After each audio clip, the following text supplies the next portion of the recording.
Ustaz Ismail Midan, pimpinan Perkasa, para hadirin sekalian. Terlebih dahulu saya mohon maaf kerana ada sedikit urusan. Jadi saya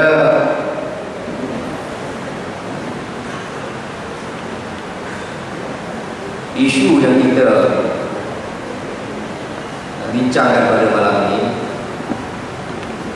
yang saya nak sentuh pada malam ini dalam masa saya tak tahu berapa 15 minit, berkenaan dengan kenyataan yang dibuat oleh Nurul Izzah dan Nurul Ibrahim. Kalau tuan-tuan buka blog saya sekarang, lawyer yang tanya soalan itu adalah seorang lawyer. Nama dia Siti Kasih. Dia ahli jawatan kuasa Human Rights Committee Mahkamah Council. Dia yang tanya soalan tersebut kepada Nurul Izzah setelah dia dengar ucapan Nurul Izzah. Dan dia cukup jelas. Dia dedahkan tadi, dia bongkarkan tadi, dia cukup jelas soalan dia tanya Nurul Izzah. Hasil daripada ucapan Nurul Izzah ialah apa pendirian Nurul Izzah tentang hak kebebasan memilih agama bagi orang Melayu. Itu yang dimaksudkan. Dan dia tak ada sikit pun keraguan pada soalan dia. Dan dia faham jawapan Nurul Izzah menyentuh tentang isu itu, hak kebebasan orang Melayu untuk memilih agama selain daripada Islam. Dan dia melahirkan kekecewaan dia apabila dia tengok sehari dua ni Nurul Izzah pusing 180 darjah. Tuan-tuan boleh baca sendiri, saya dedahkan dalam blog saya kenyataan penuh peguam tersebut. Ini perkara pokok yang kita perlu faham sebelum kita bicarakan isu spesifik Nurul Izzah, ialah kedudukan Islam itu sendiri dalam perlembagaan. Kita kena faham, sebab ramai orang yang terkeliru dengan kedudukan Islam. Apa kedudukan Islam dalam perlembagaan? Dan dalam konteks itu, kedudukan orang Melayu. Apa yang jelas, perlembagaan kita ini adalah perlembagaan hybrid, perlembagaan campuran, perlembagaan yang memang berbentuk diskriminatori. Memang dia diskriminate kedudukan Islam dan kedudukan Melayu berbanding dengan agama dan bangsa lain. Dalam bahasa undang-undang kita panggil ni positive discrimination. Meletakkan Islam, meletakkan Melayu di tempat yang lain lebih daripada orang lain. Itu yang ada dalam perlembagaan kita. Sebab itulah perlembagaan kita tidak boleh dikatakan sekular dalam konteks itu. Contohnya, artikel 3 Perlembagaan Persekutuan jelas meletakkan Islam sebagai agama bagi persekutuan. Di sini saya nak tegur sikit. Ada antara kita selalu suka cakap Islam agama rasmi. Tuan-tuan, Islam bukan agama rasmi. Islam bukan agama rasmi Persekutuan Malaysia. Sebab kalau kita kata Islam agama rasmi, maknanya ada agama tak rasmi. Bila kita kata Perdana Menteri ada kereta rasmi, maknanya dia ada kereta tak rasmi, kereta private. Itu tak betul. Kalau kita kata Islam agama rasmi, maknanya ada agama tak rasmi. Tak, perlembagaan tak sebut macam tu. Perlembagaan sebut Islam agama persekutuan. Maknanya agama bagi negara ni adalah Islam, huan Islam, tak ada lain. Itu makna artikel 3. Kedua, bukan saja perlembagaan meletakkan Islam sebagai agama persekutuan, dia meletakkan hak dan tanggungjawab kerajaan persekutuan dan kerajaan negeri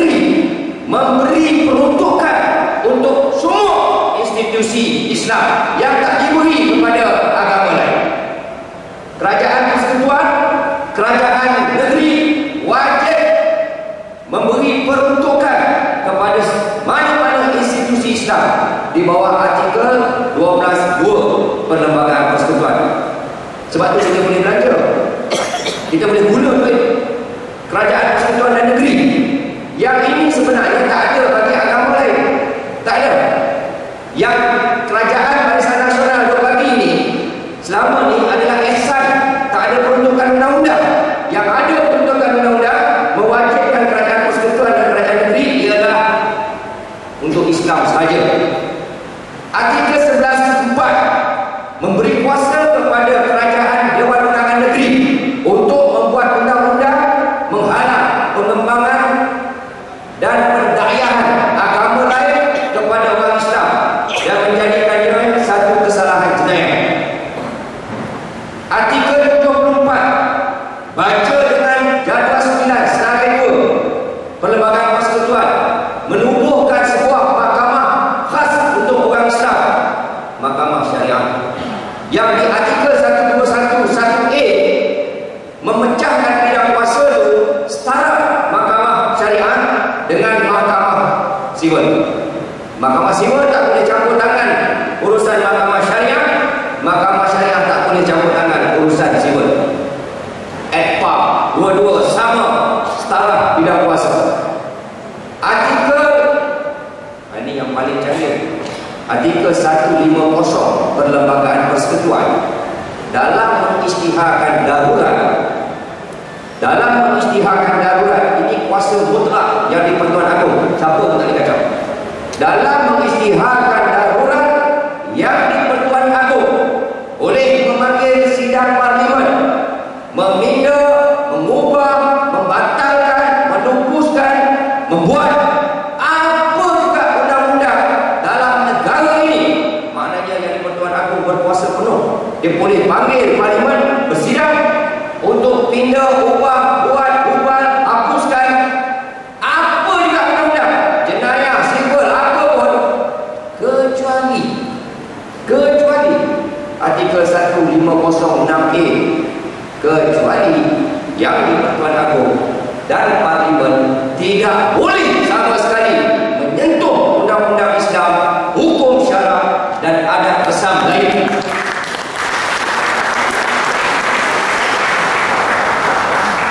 Jadi kalau tuan-tuan tengok dalam konteks itu, sebenarnya pengubah Perlembagaan Persekutuan yang ada dua orang Islam dalam tu, yang Arif Hakim Zakaria dan yang Arif Hakim Malik daripada India dan Pakistan, dipastikan benda tu ada.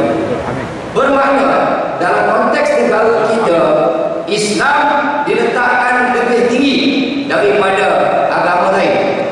Bermakna Islam ini adalah agama yang diberikan kedudukan istimewa berbanding dengan agama lain, sama ada dari segi konsep, sama ada dari segi pelaksanaan, sama ada dari segi status, apa juga kedudukan Islam tak boleh diganggu.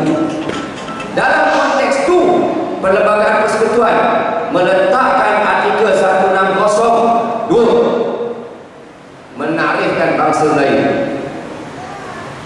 Orang Melayu wajib ada 3 ciri. Pertama, dia wajib lazim bercakap Melayu. Kedua, dia mesti mengamalkan adat asal Melayu. Ketiga, dia wajib beragama Islam. Maknanya dalam konteks itu, dalam konteks Perlembagaan Persekutuan, kita memahami kedudukan Islam yang istimewa, tinggi daripada orang lain. Dalam konteks Melayu ditarifkan sebagai bangsa, tuan-tuan, tak ada bangsa dalam dunia ni pertama ditarifkan dalam undang-undang, tak ada. Tuan-tuan boleh carilah mana-mana bangsa lain yang ditarif ikut undang-undang. Tuan-tuan kena ingat, Perlembagaan Persekutuan tidak mencipta benda baru. Perlembagaan Persekutuan sekadar mengkanunkan apa yang sudah pun diterima pakai dalam masyarakat pada masa itu. Dia sekadar mengkanunkan saja. Maknanya Perlembagaan Persekutuan mengkanunkan keadaan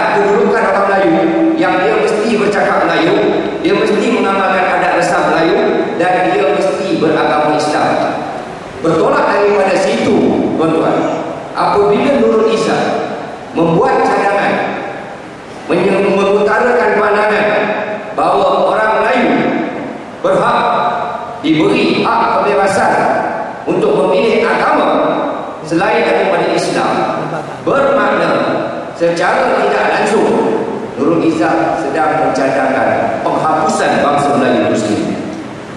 Ini yang sedang berlaku. Sama ada dia sedar atau tidak, saya tidak pasti. Sebab itu saya tulis dalam blog saya, sama ada dia ni jahil ataupun mempolitikkan isu. Sebab bercakap, tuan kena ingat, dia bercakap tu dalam gereja, dewan gereja, bukan dalam tempat sembahyang, dewan punya gereja, USJ Tabernacle Church, full church. Dianjurkan oleh sebuah NGO, Badan Pemikiran Kristian, Heart and Mind Institute, Oriental Heart and Mind Institute.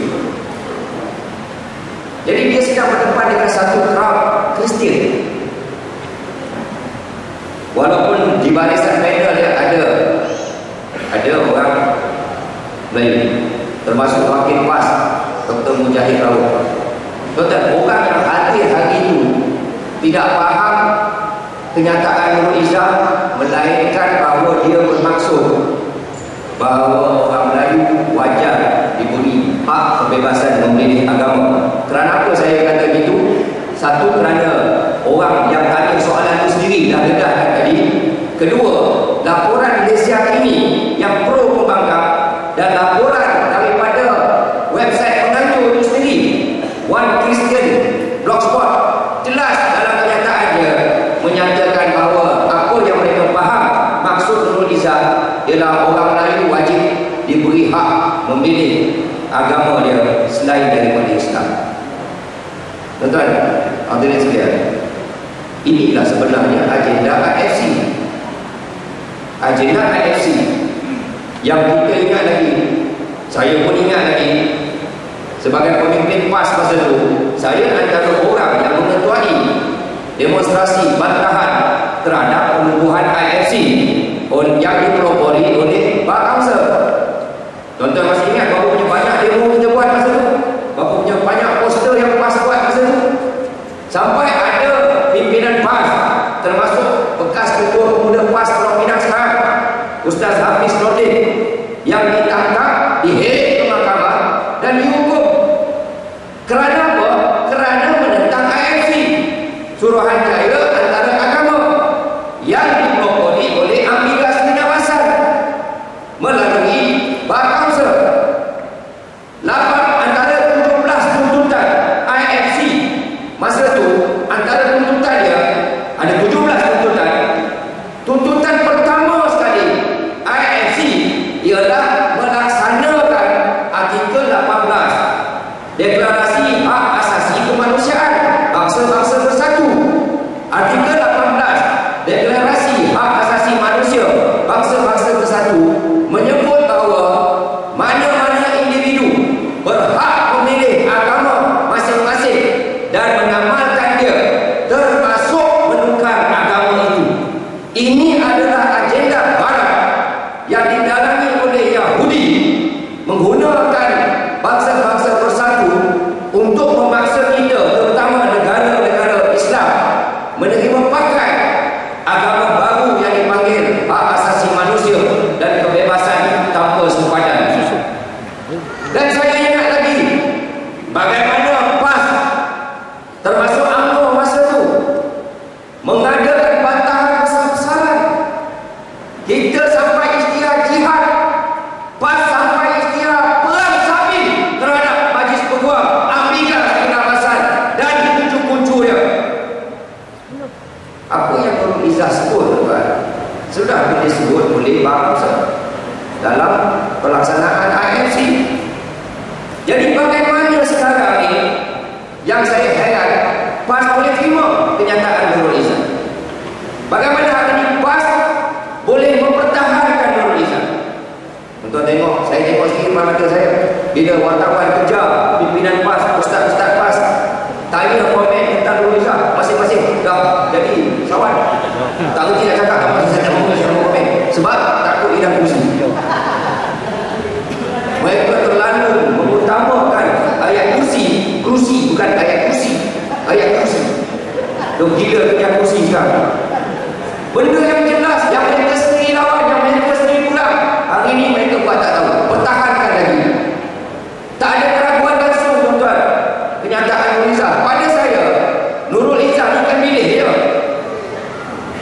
Rizal ni tak besar mana, tetapi idea yang dibawa tu, idea yang sama dikemukakan oleh bapaknya Anwar Ibrahim.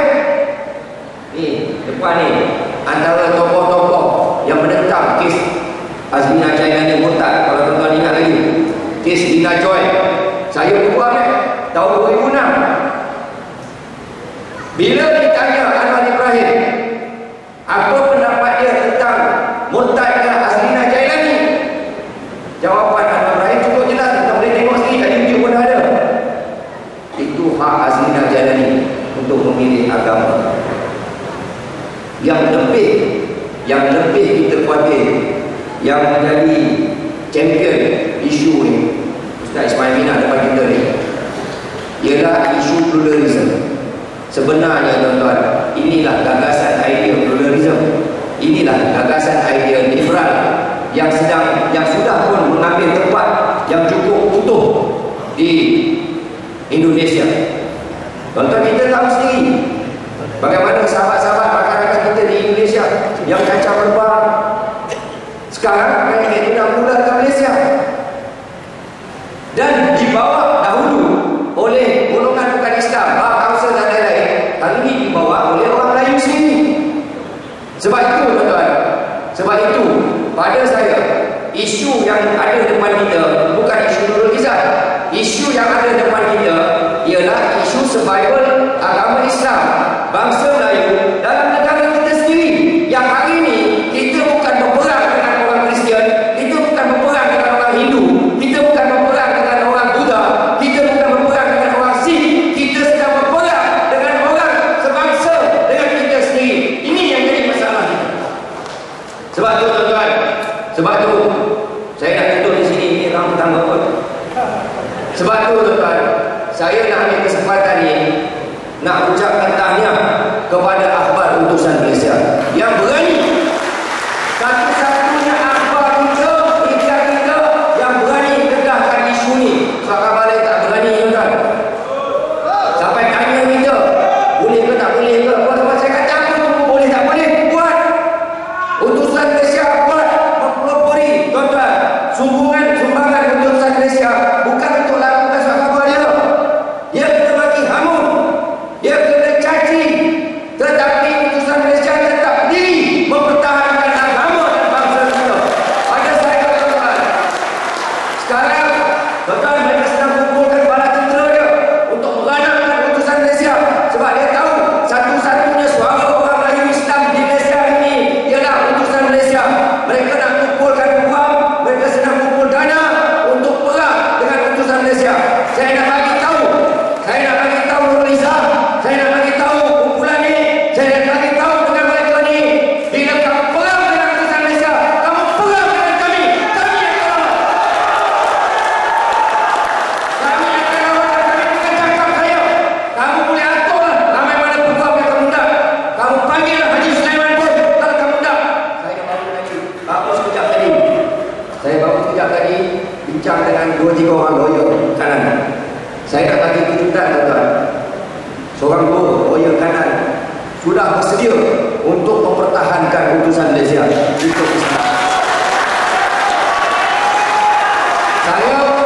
Saya nak umumkan kepada utusan Malaysia, saya bersedia jadi lawyer bersama dengan peguam-peguam ini untuk mempertahankan utusan Malaysia. Saya katakan kita apa bayaran pun kecil kita untuk mempertahankan utusan Malaysia.